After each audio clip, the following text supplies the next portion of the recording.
اب وہ نیلا دھوتے کا منسٹر صاحب 5,000 کا نیلا دھوتا لیں اور وہ بانٹیں کسانوں میں کہ 5,000 میں نیلا دھوتا کتنا آتا ہے. وہ تو ایک گاؤں کے لوگوں کو بھی نیلا دھوتا نہیں پورا ہوگا.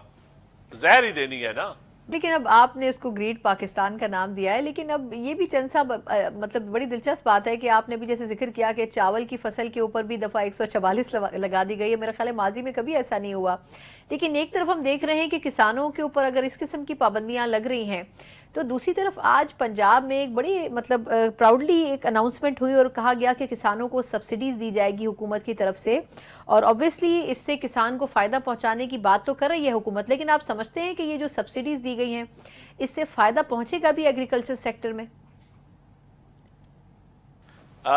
کسان کے ساتھ بڑا فائدہ دے رہے ہیں، بھیک دے رہے ہیں 5,000. میں پریس کانفرنس سن رہا تھا لاہور کی ایک منسٹر صاحبہ کی، تو وہ ان کو یہ بھی نہیں پتا کہ ڈی اے پی کی قیمت 15,000 ہے ایک بوری کی. ان کو یہ بھی نہیں پتا کہ گندم 2 بوریاں ڈی اے پی استعمال ہوتی ہیں. اب کسان کیا اس 5,000 کا کیا کرے گا؟ 5,000 آپ بھیک نہ دیں، آپ کسان کو بھی بسک پروگرام پہ ڈال دیں. اس کا مطلب ہے تاکہ کسان کی جو مائیں یا بہنیں ہماری جو ہیں وہ لائن میں جا کے کھڑی ہو جائیں، اور 5,000 لینے کے لیے ٹریکٹر آپ نے 10 لاکھ 15 لاکھ سے 50 لاکھ کا کر دیا ہے.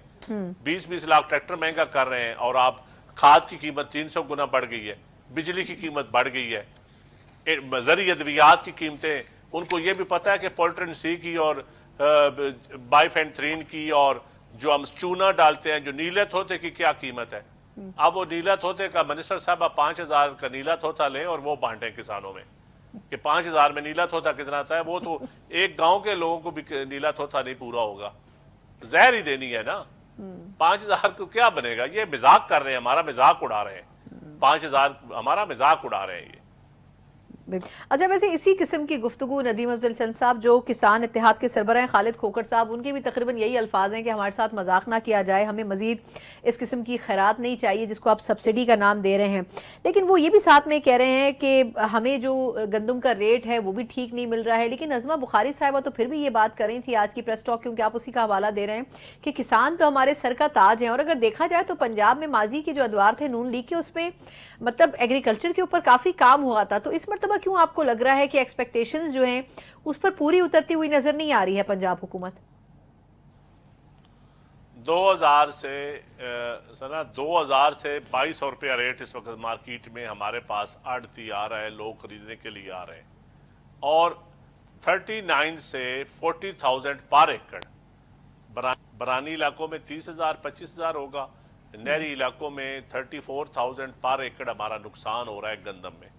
اب یہ بتائیں، پیپلز پارٹی کے دور میں 2008 سے 13 میں سرپلس گندم ہوئی تھی، ریٹ ملا تھا، اور پاکستان کی تاریخ میں پہلی دفعہ سرپلس ہوا تھا جو ہم نے گندم امپورٹ نہیں کی تھی. مشرف دور میں بھی امپورٹ ہوتی رہی اور آج تک ہم گندم امپورٹ کر رہے ہیں. لیکن اگر کسان آپ کا گندم کاشت نہیں کرے گا تو فوڈ آپ نیشنل سیکورٹی آپ کی آلریڈی بڑی کرائسس میں ہے، فوڈ سیکورٹی بھی آپ کرائسس میں ڈالنا چاہتے ہیں. تو میرا یہ ارباب اختیار سے سوال ہے کہ خدارا گندم کسان کی ریڑھ ہڈی ہے، کسان ملک کی ریڑھ ہڈی ہے. آپ اپنی بیک بون نہ توڑیں. آپ کو اندازہ نہیں ہے کہ جس دن کسان اپنے بچوں کو، ہاری ہمارا ٹیننٹ، ہمارا ٹھیکیدار، جب یہ سارے لوگ ہمارے کام کرنے والے جب بھوکے مریں گے، جب یہ سارے اپنے ٹریکٹر ٹرالیوں پہ چڑھ کے آپ کے اسلام آباد لاہور کی طرف آئیں گے تو آپ کو یہ کنٹینر نہیں بچا سکیں گے. یہ میں دعوے سے کہتا ہوں. آپ کوشش کریں کہ کسان نہ سڑکوں پہ آئیں. اور کسان آپ تو ابھی کہتے ہیں یہ توڑی بیچ رہے ہیں. اب ان کی ابھی ایک منسٹر سپوکس پرسن پنجاب میں جو اس نے کسانوں کا مذاق اڑایا. اس سے پہلے سی ایم صاحبہ نے پچھلے سال کہا میں گارنٹی دیتی ہوں آپ گندم کاشت کریں، میں آپ کا ایک ایک دانہ خریدوں گی، آپ کو تحفظ دوں گی. یہ 5,000 میں تحفظ نہیں ملتا. 5,000 میں نیلا دھوتا صرف ملتا ہے، زہر ملتی ہے، وہ کھلائیں ان کو. 5,000